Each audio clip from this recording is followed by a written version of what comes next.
Son has since posted a fundraiser for his mom, which has raised more than $20,000. Langley RCMP say they are investigating. And that's it for now. I'm Vineet Brach. Stay with us on CBC News BC. BC Today is up next.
Good afternoon. Thank you for joining us. Vancouver Mayor Ken Sim's controversial plan for the Downtown Eastside is being debated today at Council.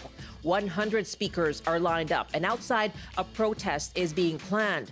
Will this plan help the Downtown Eastside neighborhood? And what about the broader Metro Vancouver region?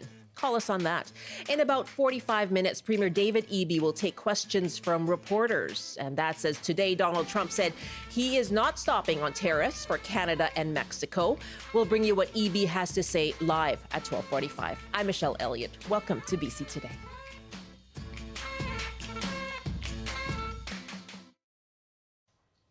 Today, Vancouver City Council is debating a controversial motion centered on the Downtown Eastside neighborhood, and it could have far-reaching effects on the Metro Vancouver region.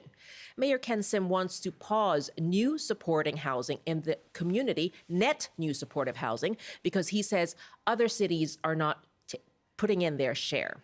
Now, he elaborated on this speaking to CBC News. We currently have 7 projects on the go right now in the Downtown Eastside that accounts for 793 units, including 737 units. Once again, Surrey is the next city with only 841 total units.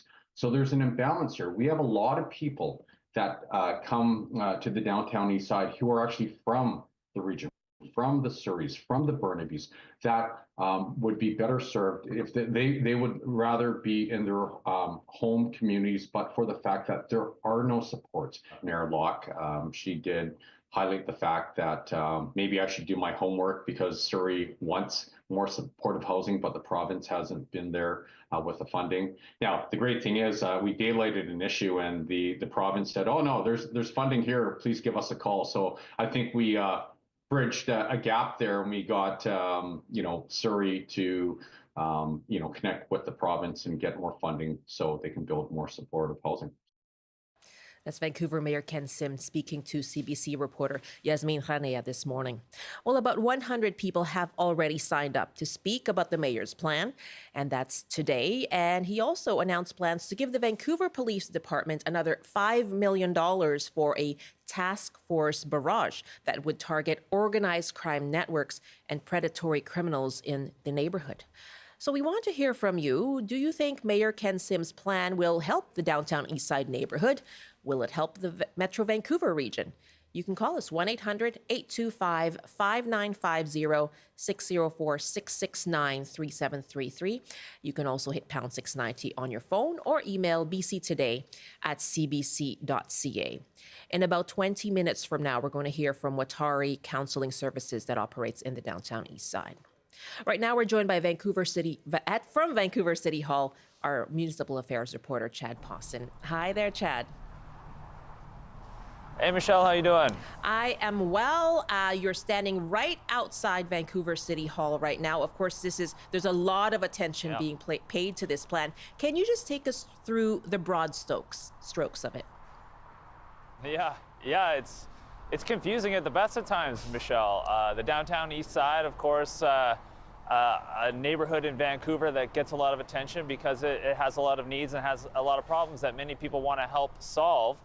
And council has been working on this. Us as reporters have been reporting on this for decades. This is a key story out of Vancouver. Anyone who's been here or lives there knows all about this.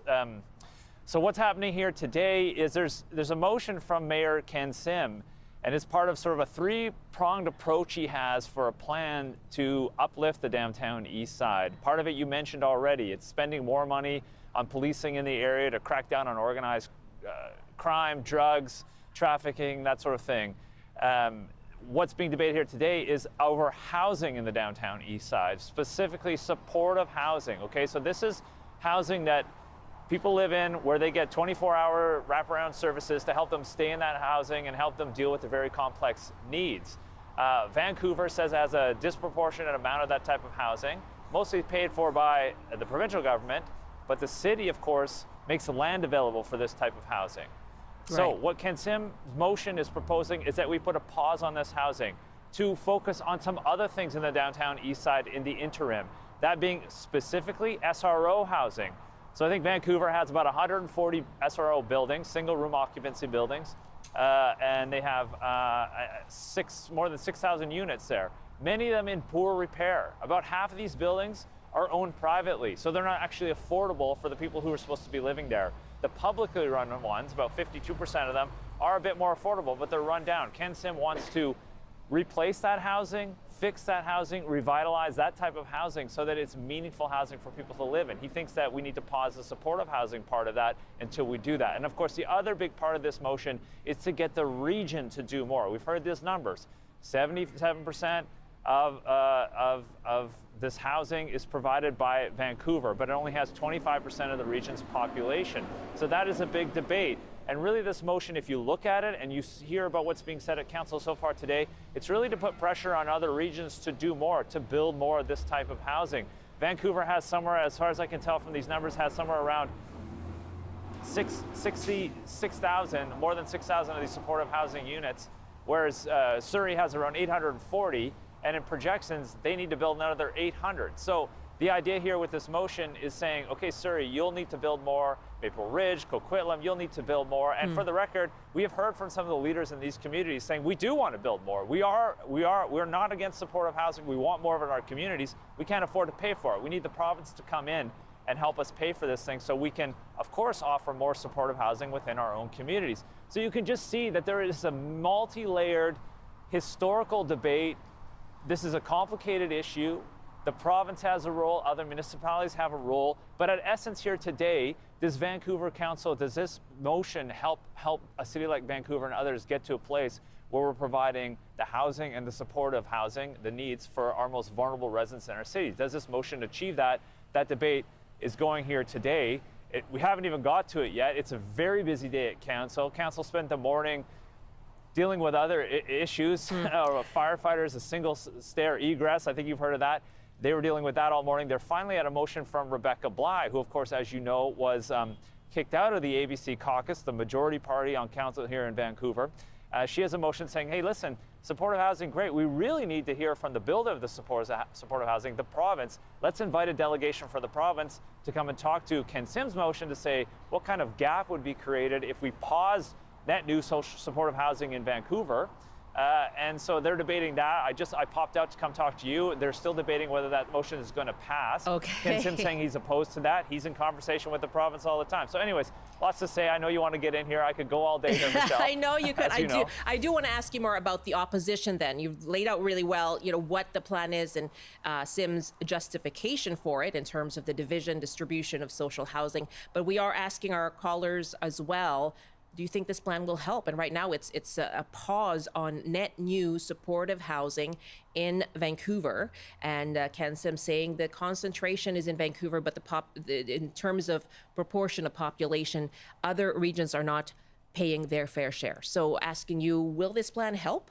the Downtown Eastside neighborhood? What about the broader region? You can call us on that, 1-800-825-5950, 604-669-3733. My guest, CBC's Municipal Affairs reporter, Chad Pawson, joining us live from outside City Hall at 12th and Cambie in Vancouver. Let's take a call, though, from New Westminster, one of those neighboring municipalities, and Scott is on the line. Hi, Scott.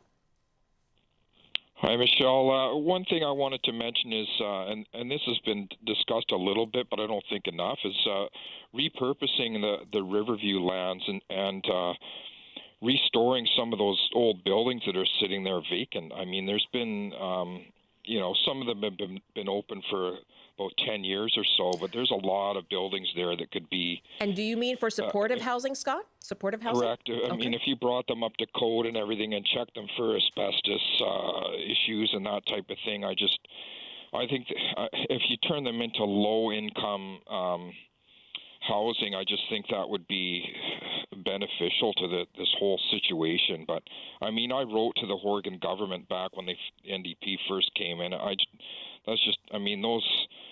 We're talking billions, right? And Ken Sims' proposal is to put something like $5 million into the Downtown Eastside. I mean, I don't think that's anywhere near what's needed, but the SkyTrain goes out that way now. I think a lot of those buildings could help alleviate a lot of the problems, basically. Scott, thank you so much for the call. Interesting point there. And we've heard calls for mental health facilities to reopen at Riverview. And of course, Redfish is already there. But this point from Scott is about low-income housing and using those buildings for that. Chad Pawson is with me now. And I want to ask you about then, there are 100 speakers scheduled. There's a scheduled or a protest set for about 45 minutes from now at 1 o'clock. What is behind the opposition to this plan? Yeah, indeed, Michelle. I'll just speak a little quickly to our caller's point there. Sure. And it's funny, it's not funny, it's interesting that he mentioned the Riverview lands and the province investing more in mental health supports, treatments, and that sort of thing. That is part of Ken Sims' motion, that they want, that it wants the mayor to write a letter to the province to say, urging them to increase investments in mental health care. I'm just reading it, addiction recovery, to address the root causes of homelessness and suffering. So we focus very much on Ken Sims' motion about the pause on the new net supportive housing, but there is more to this motion about trying to encourage other levels of governance to support it, and of course the regional part. Now, to your point about the reaction to Ken Sims' motion, there's been a lot. We've heard a lot from advocates saying if we pause new net social supportive housing, there's a difference, between social supportive housing, that will cause an even greater deficit in the Downtown Eastside where there already is one. There already are thousands of people on waiting lists for this type of housing, and pausing it, who knows for how long, a year, 2 years, indefinitely, will create even more barriers. So there's people who are coming here today who are already here. There's going to be 95 speakers to Ken Sims' motion. They're already getting organized. They're waiting in an overflow venue until we get to this motion. I think we're going to have a lunch break. Then we'll get to the speaking. I envision it to take all of the afternoon. At 1:30, there's going to be a protest here led by former councillor Jean Swanson, who has been an outspoken advocate for homelessness in this city for many decades. She was a former councillor, of course. She's going to be running a protest here that's expected on the grounds of City Hall. She's also the first speaker up for the Ken Sim motion here today. So the argument is that we shouldn't be pausing any type of housing that helps with our vulnerable populations in Vancouver, with people with unmet needs, that we need to continue pushing forward through it. Interesting, yesterday, Council looked at a motion that was brought 15 months ago, an uplifting, revitalizing the Downtown Eastside motion that staff has been working on for 15 months, where we heard all kinds of updates around the type of housing there is, the type of housing that's needed. Nowhere in that report did it say we should pause new net supportive housing or get rid of it. So you can see how these two things are almost competing, and council needs to figure out how they overlap, how one could be better than the other. But this work is already going on in the downtown east side, some of which Ken Sim wants to do. He wants to improve employment opportunities down there, business opportunities, safety, of course, housing, of course, how to engage residents of the downtown east side to enrich their lives, not only have their needs met, but that they have meaningful employment and places of opportunity in the downtown east side. So you can see how it's very confusing. We already have a plan. This is part of Rebecca Bly's motion to say, these two plans seem to contradict each other, where we're going to freeze one stream of supportive housing to then focus on some other part of a plan that's already going on. And this already going on plan does talk about revitalizing the SROs, single room occupancy housing in the downtown east side. And that goes, I think, to some of the political differences on council from observation in terms of what you're describing there, Chad, as well. One email here from Marianne in Terrace. I think a major concern are the tariffs coming. I don't believe we make much steel in Canada. I would think large buildings would have to use them. You won't find investors for large projects if they cannot obtain the materials they need and feel certain about receiving those needed materials when required, when it comes to the need for more social housing. Thank you very much for the email, asking you if you think Ken Sim's plan for the downtown east side, right now what's being debated is the element of pausing net new supportive housing and calling for other municipalities to step up. Do you think that'll help the downtown east side? What about the broader region? 1-800-825-5950, 604-669-3733. David is on the line in Vancouver. Hi, David. Hi, David. David, I think your radio is on, and I believe you put your phone down. I hope to reconnect with you. I'm going to move to Randy in Vancouver. Hi, Randy. Hi, Michelle. Thanks for taking my call. Sure. Just quickly, I was board of a downtown east side located, I guess, head office nonprofit. We cared for people with mental illness and provided housing. And it was at the time that way back, Mayor Sullivan was developing 17 supported housing projects in the city of Vancouver. At that, all of the cities were involved, the province was involved, and everyone, it's mimicking what. You're cutting out a little bit, Randy. Can you just repeat what you said? So at that time? At that time, all the cities and the metro region were involved. Mm-hmm. And basically it was the same situation that Mayor Sim is bringing up, that other cities have to step up, not just with supported housing, but with the services to serve people who are suffering from mental illness or addiction or both, or just unhoused and need the help. And the other cities in the region definitely are not stepping up to supply not just the housing, but the services.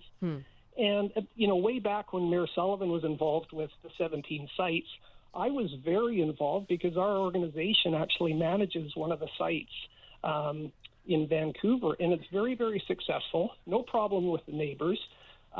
Neighborhoods were involved, and we seem to have diverged away from this path. And I think the responsibility rests with Premier Eby to really down and say, listen, you have to develop this or you don't get the funding.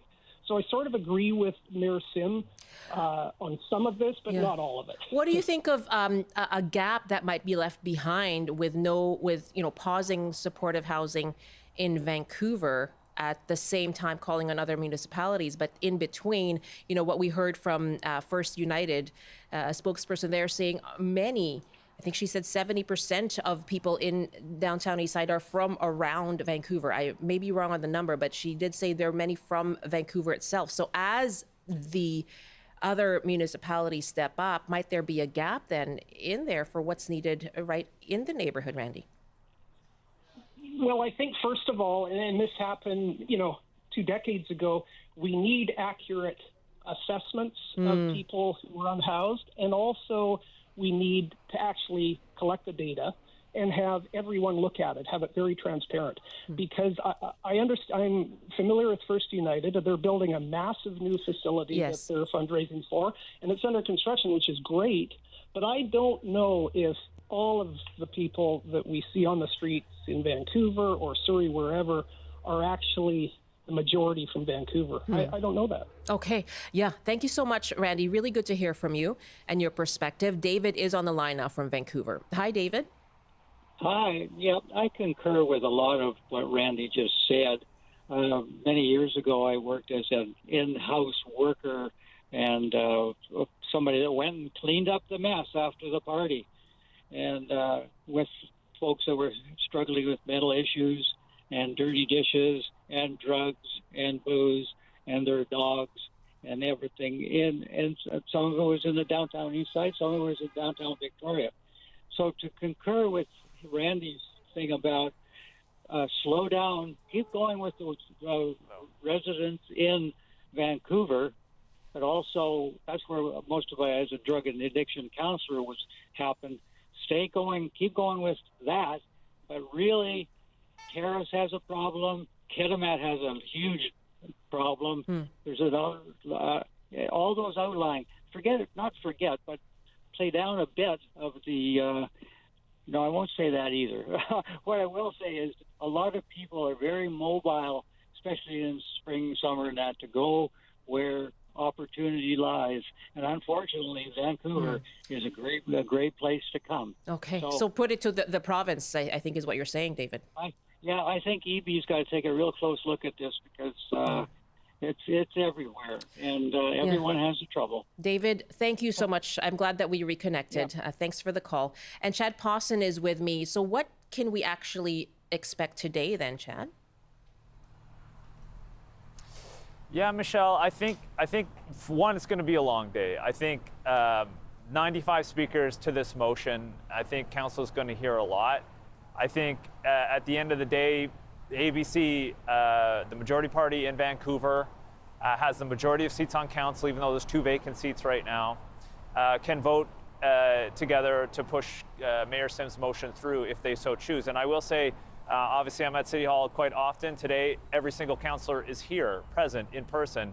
Not always the case. So it's a big day for them. So I think what we can expect is probably for this motion to pass, unless there is some breaking of ranks. I think Councillor Pete Fry, the Green Party councillor Rebecca Bly, who was an ABC, now sitting as an independent, there may be some opposition there. That's 2 votes. But does other council want to amend Kim Sims' motion to perhaps have some more input from the province, perhaps seek more information about what the ultimate cost of supporting net new supportive housing could be? But I do believe that the motion most likely is to pass. Sorry, we just have a police vehicle going past us here. I'm not sure if you're picking that up. I'm just going to wait for a second till it goes past. So I think it will pass this motion. But again, there's sort of a more nuanced, maybe perhaps softening within this motion because it does talk about the things that wouldn't be paused under this motion, and I'll just go through a few of them. So any already supportive housing projects currently in stream, I believe there's 7 of them for about 150 units. So those would still go through. Any housing with Vancouver Coastal that is associated with the delivery of Road to Recovery. So that's a program, of course, we've heard about where housing and complex care needs are met. So that housing would continue to go on. Any supportive housing projects that represent a replacement of existing supporting housing projects. So that would continue. Okay. So the point being, I'll again here, just that yes, there would be a pause, but would we see an impact immediately in Vancouver? I'm not sure, but the opponents, of course, are worried about long-term impacts. Do we ever get back to building supportive housing in Vancouver? Chad, certainly that's the crux of the debate. Thank you so much for joining us, and go back in there, and thank you for all your reporting on this today. Thanks, Michelle. That's Chad Pawson reporting live from Vancouver City Hall. And more on this now. Over the weekend, Globe and Mail reported on a leaked memo about the mayor's plan. And that included a reunification roundtable that would help Indigenous residents of the Downtown Eastside who wanted to return to their home nations. And references to Indigenous residents returning there do not appear in an updated version of the memo. Here's Mayor Ken Sim again talking about that to CBC News. Well, unfortunately, we live in a world of politics where people, take ideas that are on a sheet and they, basically mischaracterize it for their own political gain. No one has ever said that we're going to move people out of the Downtown East Side. Very far from it. Health outcomes are better when you are in your community. What the idea is, if someone expresses an interest in returning to their home community, we'll do what we can on a case-by-case basis to help that person out based on what they want to do. And so, unfortunately, people mischaracterize this as we're forcing people out. Nothing could be further from the truth. That's Mayor Ken Sim speaking to CBC reporter Yasmin Hanea this morning. And so, as you have been hearing, much more coverage on this today. This proposal, this motion from Mayor Ken Sim being debated today at City Council. And the main part of it that's being debated is the motion or the suggestion to pause net new supportive housing in the city and calling on other municipalities to step up. Much more in this story on CBC News.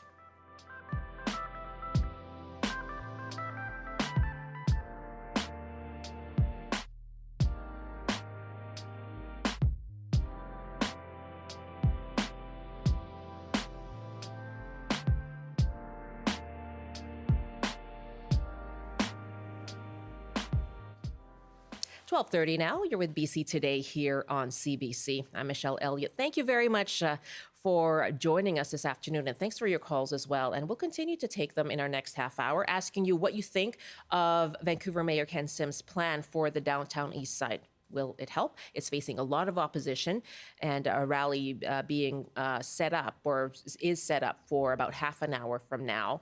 So we'd like to know your thoughts on that. And will it help the broader Metro Vancouver region as well? You can call us 1-800-825-5950, 604-669-3733. We'll also hear from the organization Watari that provides counseling services in the Downtown East Side and their thoughts on the plan. And that's coming up after this CBC News Update with Amelia John.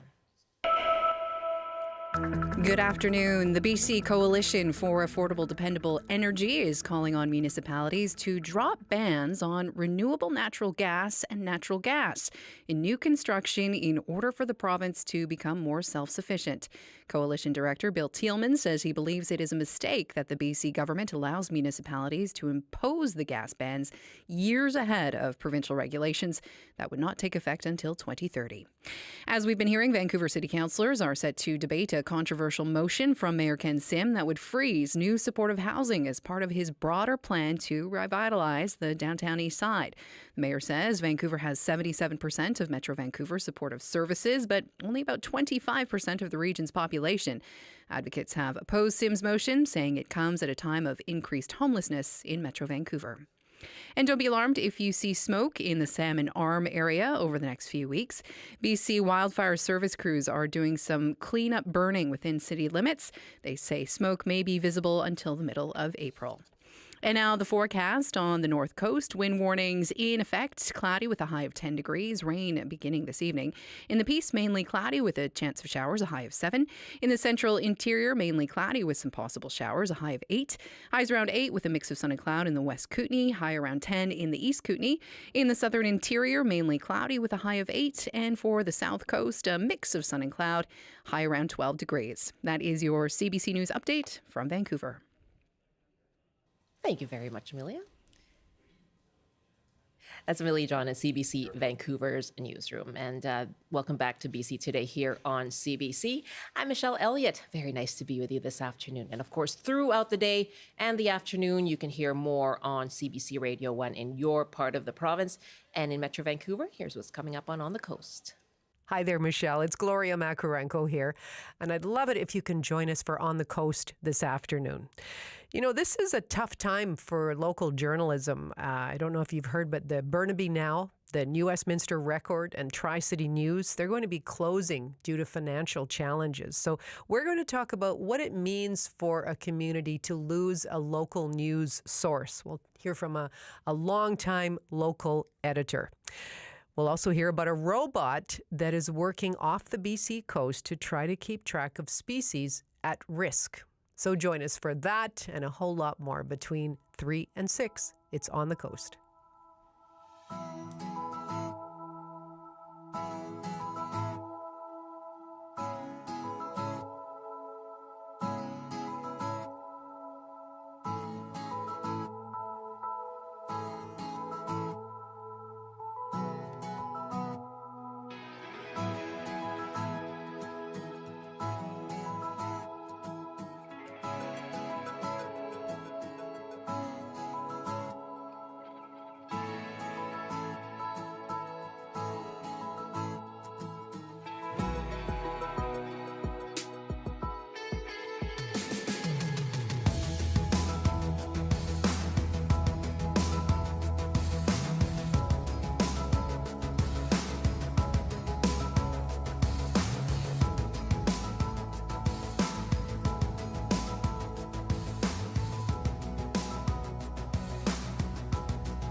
Welcome back to BC Today. And in about 10 minutes, Premier David Eby is scheduled to speak to reporters. He's holding a media availability. And of course, these days, top of mind is the threat of tariffs incoming next week.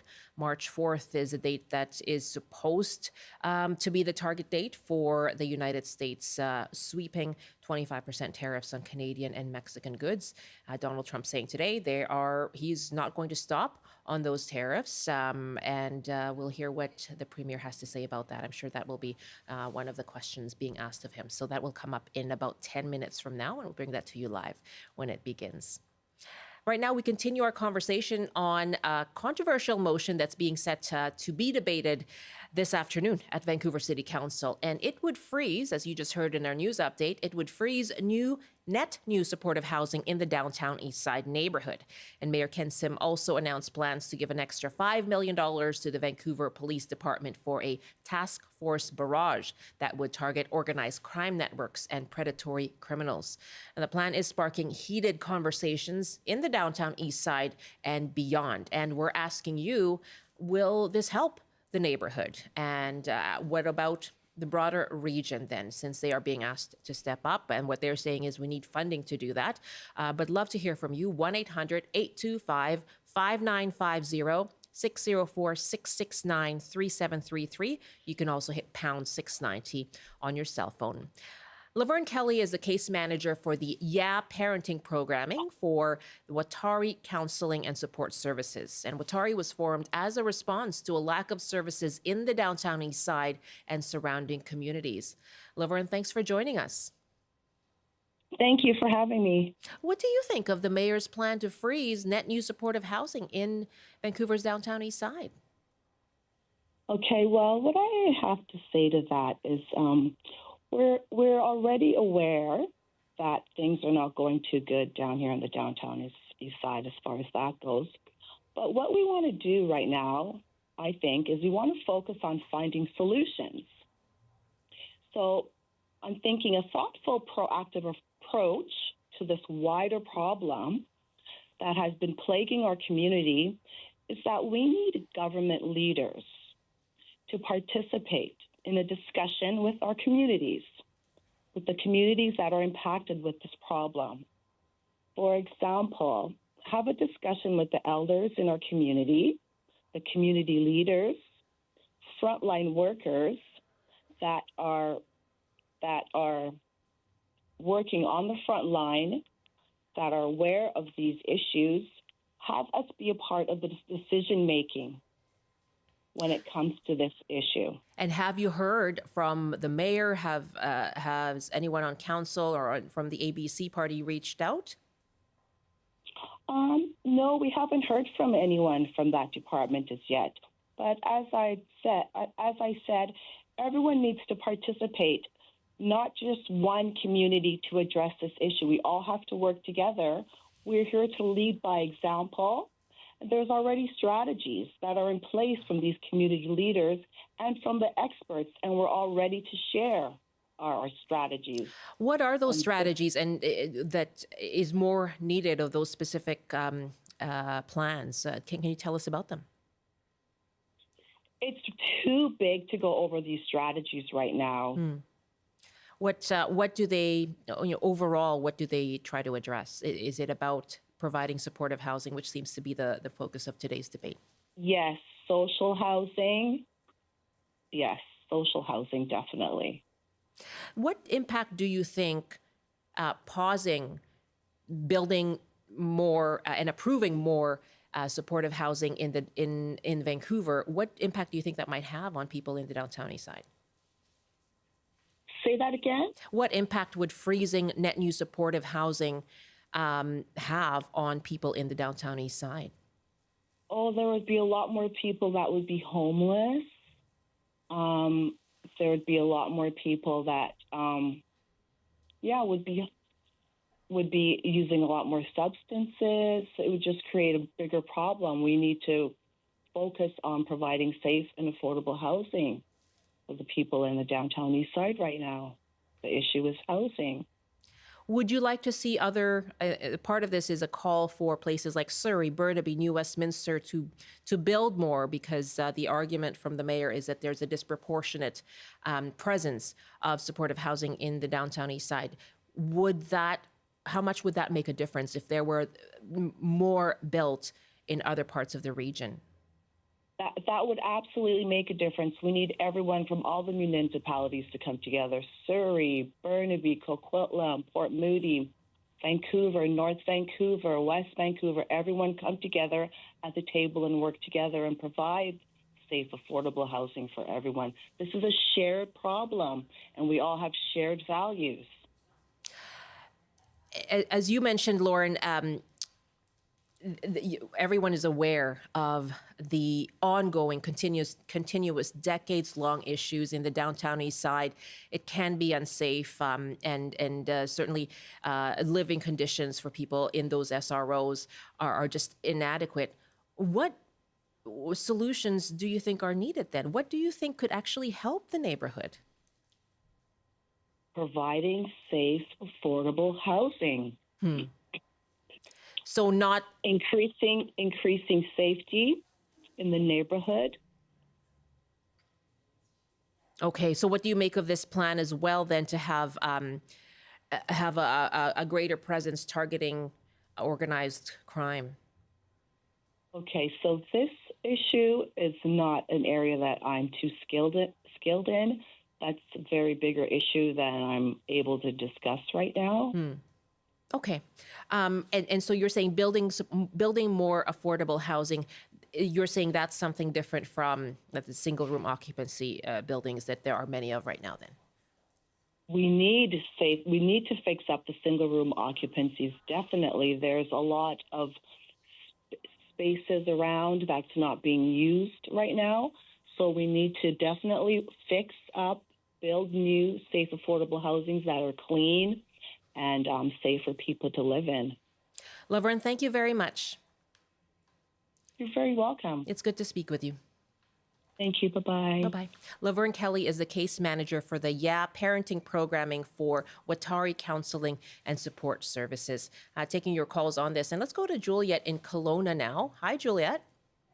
Hi. Hi, what are your thoughts on supportive housing in the Downtown Eastside, a need for it per Vancouver Mayor Ken Sim in other municipalities? Absolutely. I started speaking about the building of that of your system when I came to Kelowna in 2006 at 46. I started speaking up about what needed to change in the province because I could just see where it was lacking. I remember back in the day that everyone would say, go to BC because it's very tropical. You can live on the streets. Well, that's exactly what the pandemic you're facing. Get it? It's because of the attitude of the Western people here, the building of the area and that, they just never got to it till now. They're actually facing it now as a pandemic because it's actually a pandemic. What do you mean a actually pandemic? Well, it's not healthy in Canada with our freezing cold weather to have a display of so many homeless. In America, they're called homesteaders. Okay, so you notice in BC that they stake their claim here for property or the area of a community. They'll stay there to try to establish a homestead area. What do you mean? And when you say they, who are you talking about? The people that are homeless. They know how to get around the city. They know how to get around your province. They know exactly where to put their tents and where they're able to get away with it.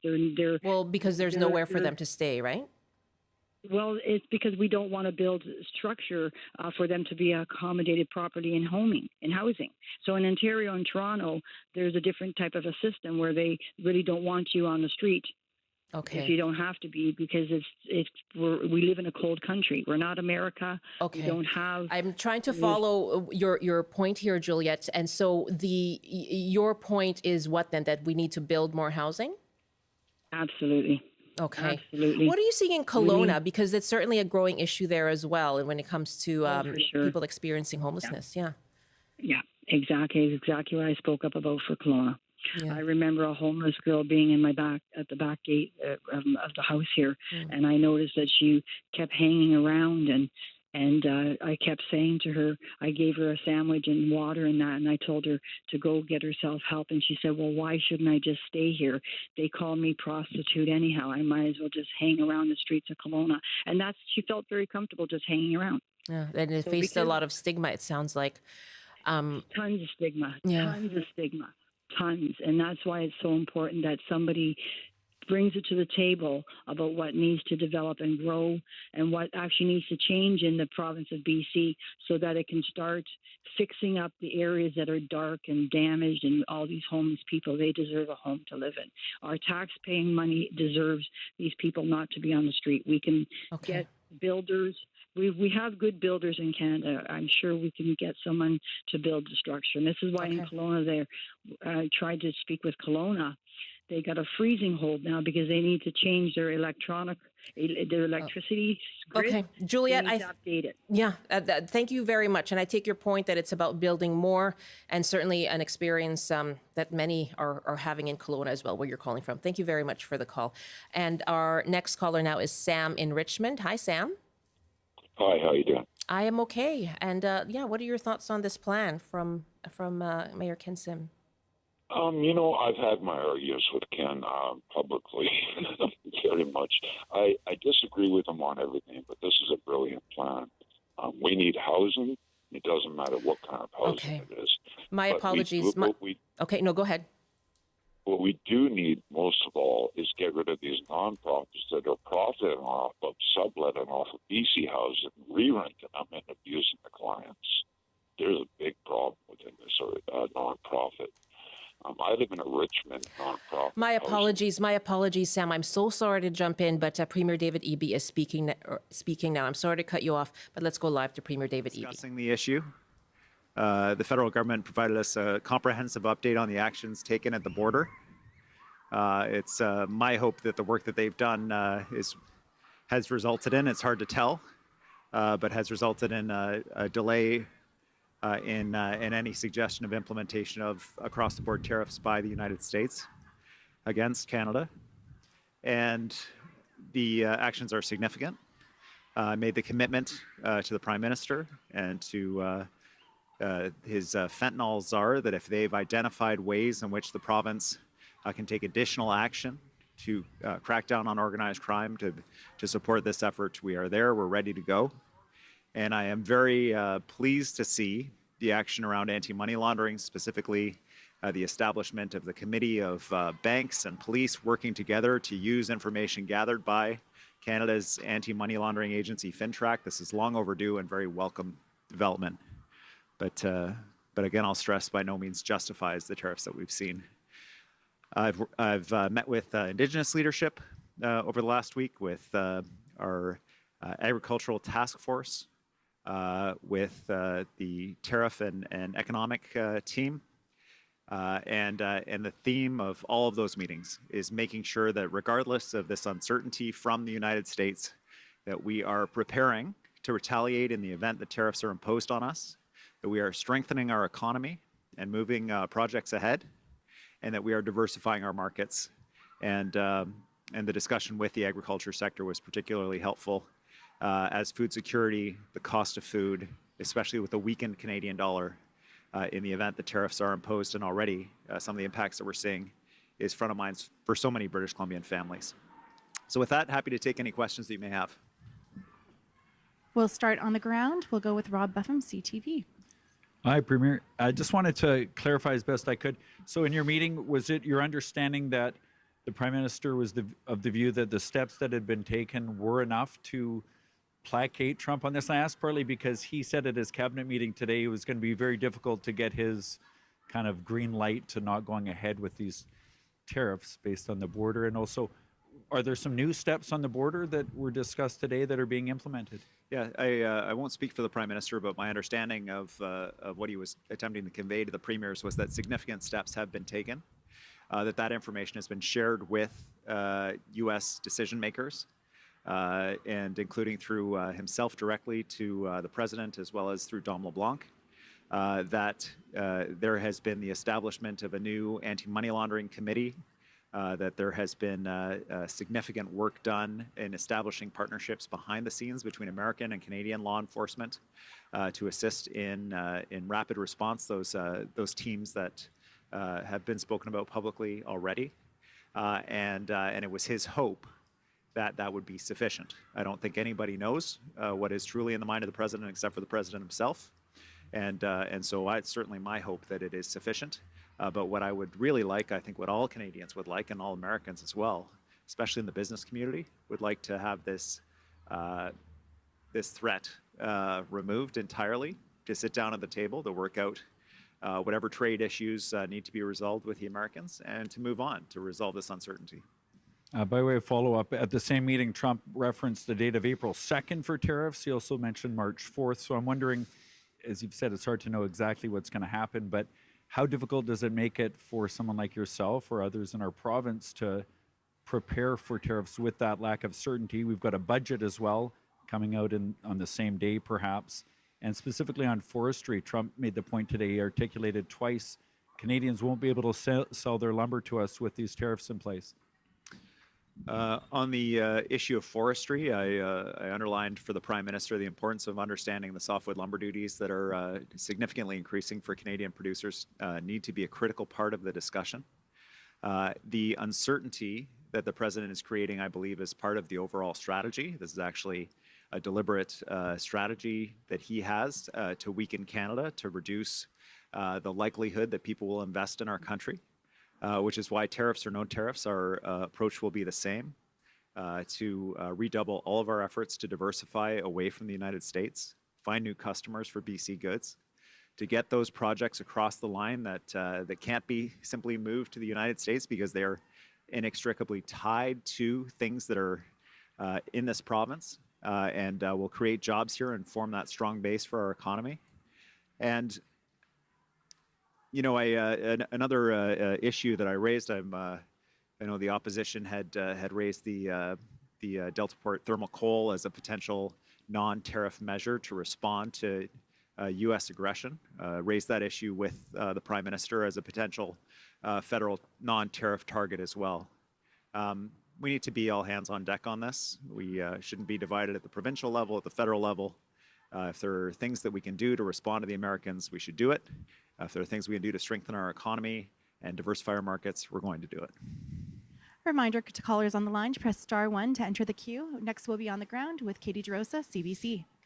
You're meeting with the Prime Minister. I mean, he won't be the Prime Minister. There's a leadership review. Do you think that Donald Trump is capitalizing on that uncertainty, moving the date again, but without moving the benchmark, but without any specific asks other than the vague border security request? So how do the first ministers respond to that sort of uncertainty with the leadership gap with the Liberals?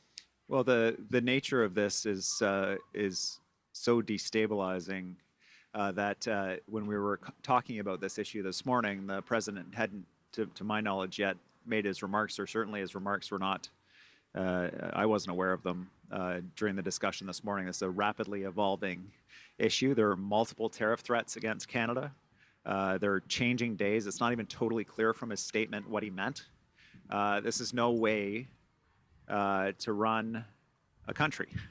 I can't understand if the uncertainty, the contradictions, the inconsistency, and encourage the president, because I believe it's the case across Canada, that we're prepared to sit down, to have a formal discussion, country to country, and get this resolved. I am very much looking forward to the federal Liberals resolving the uncertainty within their party about who's leading, and to get the new Prime Minister in place so that we can continue this work. And Katie, for a follow-up. The Surrey Board of Trade is calling for action from the province. They want a directory of Canadian suppliers so that people know they're buying local, an economic plan specific to the South Fraser area, and a halt to new taxes for businesses. What do you think of these ideas, specifically the directory? Yeah, these are all obviously